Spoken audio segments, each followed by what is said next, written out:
जय श्री श्याम दोस्तों, आज की वीडियो में हम बात करेंगे दोस्तों, अगर आप म्यूचुअल फंड के अंदर इन्वेस्टमेंट कर रहे हो तो इसका मतलब ये है कि आपकी केवाईसी कंप्लीट है, क्योंकि बिना केवाईसी के हम म्यूचुअल फंड के अंदर इन्वेस्टमेंट नहीं कर सकते हैं। लेकिन दोस्तों अभी एक अपडेट आई है, उसमें साफ साफ बोल दिया है कि हमारी जो केवाईसी होती है, केवाईसी को फिक्स कर दिया है कि सिर्फ एक वैलिड डॉक्यूमेंट से, सिर्फ उस डॉक्यूमेंट से हम केवाईसी कर सकते हैं। अभी तक क्या होता था, केवाईसी के लिए हम बैंक स्टेटमेंट का यूज ले रहे हैं और अलग अलग डॉक्यूमेंट्स का यूज लेते थे, लेकिन गवर्नमेंट ने फिक्स कर दिया है कि सिर्फ अब एक वैलिड डॉक्यूमेंट से वो चलेगा और उससे आपको केवाईसी करनी है। अब दिक्कत परेशानी ये आ रही है, जैसे मान लीजिए हमारा म्यूचुअल फंड के अंदर इन्वेस्टमेंट चल रहा है, ठीक है, तो गवर्नमेंट ने साफ साफ बोल दिया है अगर आपका म्यूचुअल फंड के अंदर इन्वेस्टमेंट कर दिया है तो सिंपली आपको 31 मार्च तक की डेट देंगे। आपकी जो केवाईसी है उसमें आपको डॉक्यूमेंट्स क्या करना पड़ेगा, सबमिट करना पड़ेगा। अब कौन सा वो डॉक्यूमेंट्स है और कैसे सबमिट करना है, इसकी कंप्लीट जानकारी आज की वीडियो में आपको मिलेगी। तो चलिए शुरू करते हैं आज की हमारी वीडियो को। तो दोस्तों वीडियो शुरू हो उससे पहले मैं विकास स्वागत करता हूं आपका ग्रो बिजनेस फाइनेंस हब में।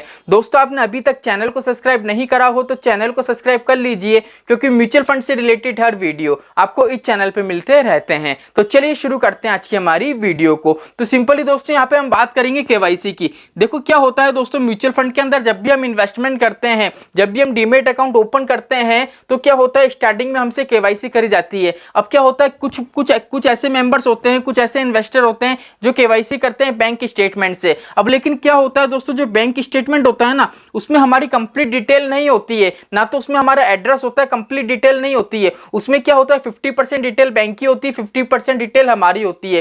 कहने का मतलब है, यहाँ पे मैं आपको क्लियर बता देता हूँ, जो भी अपडेट आई है देख लीजिए। यहाँ पे दोस्तों अगर हम बात करें रजिस्ट्रार की, भारत के जो रजिस्ट्रार है दोस्तों वो दो हैं। एक तो हो गया हमारा कैम्स हो गया और दूसरा हो गया हमारा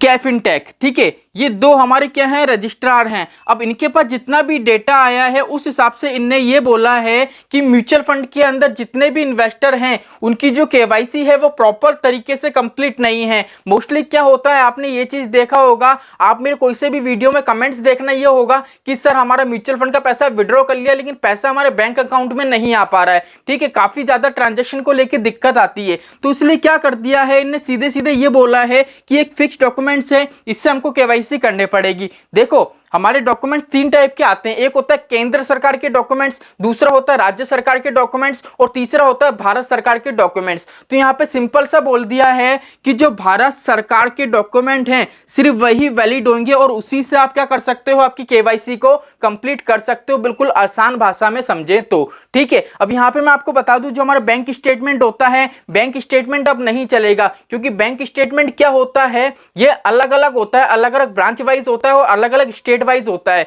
तो ये कोई भारत सरकार को डॉक्यूमेंट्स तो है नहीं। मैं कंप्लीट आपको बता देता हूं कि कौन कौन से डॉक्यूमेंट्स वैलिड नहीं है। पहला तो हमारे जो बिल होते हैं, हम क्या करते थे, इलेक्ट्रिसिटी का जो बिल होता है उसकी कॉपी लगाते थे, बैंक स्टेटमेंट की कॉपी लगाते थे, अब वो वैलिड नहीं रहेंगे, ठीक है। अब वैलिड क्या क्या रहेंगे दोस्तों, वैलिड के रूप में रहेगा आपका आधार कार्ड हो गया, ड्राइविंग लाइसेंस हो गया, मोटर आईडी कार्ड हो गया, नरेगा जॉब कार्ड हो गया, राष्ट्रीय जनसंख्या एनपीआर पत्र। ये डॉक्यूमेंट्स क्या होंगे, अब वैलिड रहेंगे। वापस से नाम पढ़ देता हूं, Aadhaar card, driving licence, motor ID card, NREGA job card, राष्ट्रीय जनसंख्या या एनपीआर पत्र, ये डॉक्यूमेंट्स क्या रहेंगे दोस्तों, वैलिड रहेंगे। अगर मान लीजिए आपने जो केवाईसी करी थी, मान लीजिए आपने बैंक स्टेटमेंट से केवाईसी करी थी, तो क्या होगा दोस्तों, 31 मार्च के बाद क्या होगा, आपका जितना भी ट्रांजैक्शन है वो रोक दिया जाएगा। ना तो आपकी एसआईपी आप उसको जमा कर सकते हो, ना म्यूचुअल फंड से पैसा विड्रॉ कर सकते हो। अब आपके दिमाग में बात आ रही होगी कि सर हमको पता कैसे पड़ेगा कि हमने केवाईसी कैसे करी थी, सर हम तो भूल गए। देखो पहली चीज तो ये है, यहाँ पे भी दो तरीके की चीजें काम आएगी।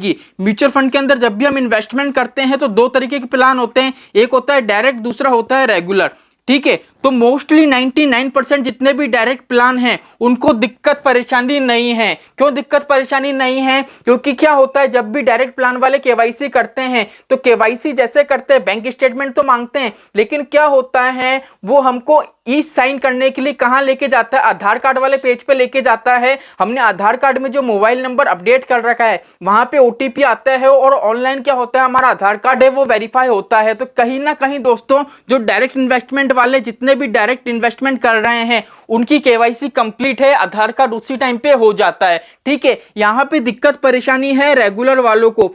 ठीक है। रेगुलर वालों को सिंपली कुछ भी नहीं करना है, आपको क्या करना है, आपके जो भी एजेंट है, एडवाइजर हैं, सिंपली आपको उनको बताना है कि सर ऐसी ऐसी बात आ रही है, अब आप चेक कर लीजिए कि हमारा जो केवाईसी हो रखी है कैसे हो रखी है। अब यहाँ पे मैं आपको ये बताऊं, आप खुद से चेक कैसे कर सकते हो। देखो क्या होगा, म्यूचुअल फंड में जैसे ही लास्ट वीक लगेगा, मान लीजिए 3 दिन पहले 28, 29, 30, 31, आप लास्ट का 1 वीक पूरा कंप्लीट मान सकते हो, लेकिन हम 1 वीक कंप्लीट नहीं माने तो 3 से 4 दिन लेके चलो। क्या होगा, आपका जो भी प्लेटफॉर्म है वहां पे ऊपर की तरफ आपको एक टॉपअप दिखेगा, एक अलर्ट करके मैसेज आ जाएगा। तो सिंपली वहां से आप समझ सकते हो कि हमारी केवाईसी कंप्लीट नहीं है। देन वहां पे आपको ऑप्शन भी मिल जाएगा, जैसे जैसे टाइम पास आएगा मैं इस पर भी वीडियो बनाऊंगा, उस ऑप्शन पे जाके आपका जो डॉक्यूमेंट्स है आप उसको वेरीफाई कर सकते हो। यहाँ पे डायरेक्ट प्लान वालों को घबराने की बात नहीं है, क्योंकि एक्चुअल में क्या होता है, जब भी हम किसी भी एप्लीकेशन में डीमेट अकाउंट बनाते हैं तो उस टाइम क्या होता है, हमसे ई साइन करवाए जाते हैं आधार कार्ड वेरीफाई करवाने के लिए, देन हमसे बैंक स्टेटमेंट मांगा जाता है। तो कोई दिक्कत परेशानी नहीं है, डायरेक्ट वालों को 99% आपकी केवाईसी कंप्लीट है। अगर 1% कंप्लीट नहीं है तो मैंने आपको जैसे बताया अलर्ट का आपको शो हो जाएगा। आपने देखा होगा जब हमारी एसआईपी की ड्यू डेट होती है तो क्या होता है, ऊपर ही ऊपर हमको एक मैसेज शो होता है डैशबोर्ड के जस्ट ऊपर एसआईपी पे को लेके, वैसा ही आपके पास एक नोटिफिकेशन आ जाएगा, एक अलर्ट करके आ जाएगा। ठीक है, सिंपली आप वहां पे ऑप्शन भी रहेगा, उस पर क्लिक करके आपकी जो डॉक्यूमेंट्स है वो वहां पे फिलअप कर सकते हो। तो सिंपली दोस्तों मैंने आपको बता दिया है, ये काफी अच्छी चीज है दोस्तों। देखो यहाँ पे मैं एक चीज बता दूं, अपना विजन क्लियर रखो कि मुझे लॉन्ग टाइम के लिए इन्वेस्टमेंट करना है, क्योंकि सेबी कहीं ना कहीं जितने भी इन्वेस्टर है उनके हित के लिए ही काम कर रहा है। बिल्कुल भी घबराने की बात नहीं है। सेबी क्या करता है, सेबी का मेन मुद्दा यह है कि हमारे जो म्यूचुअल फंड हाउसेस है उन पे निगरानी करना। अगर एक बार उनका कंट्रोल कर लिया, उनकी निगरानी कर ली, तो आपको मतलब ही नहीं है। आप विजन क्लियर रखो कि मुझे तो लॉन्ग टाइम के लिए इन्वेस्टमेंट करना है और अच्छा खासा कॉर्पस तैयार करना है। अब मुझे ये चीज बताओ, जो ये अपडेट आई है सही है गलत है? बिल्कुल सही अपडेट है, क्योंकि रेगुलर बेस पे ऐसे कमेंट आ रहे हैं कि सर हमारी एसआईपी पे करी, यूनिट अलॉट नहीं हो रहे हैं, हमने विड्रॉ करा लेकिन क्या हो रहा है, हमारा जो पैसा है अगर बैंक अकाउंट में आ गया तो डैशबोर्ड से हट नहीं पा रहा है, डैशबोर्ड में शो हो रहा है। अगर हमने विड्रॉ कर लिया तो क्या हो रहा है, बैंक अकाउंट में पैसा नहीं आ रहा है। तो ये जितनी भी समस्या है ना, इन सबका समाधान करने के लिए इन्हें सिंपल ही कर दिया है। क्योंकि अभी आपने थोड़े दिन पहले देखा हो तो एक अपडेट आई थी कि आधार कार्ड को पैन कार्ड से लिंक कराना पड़ेगा।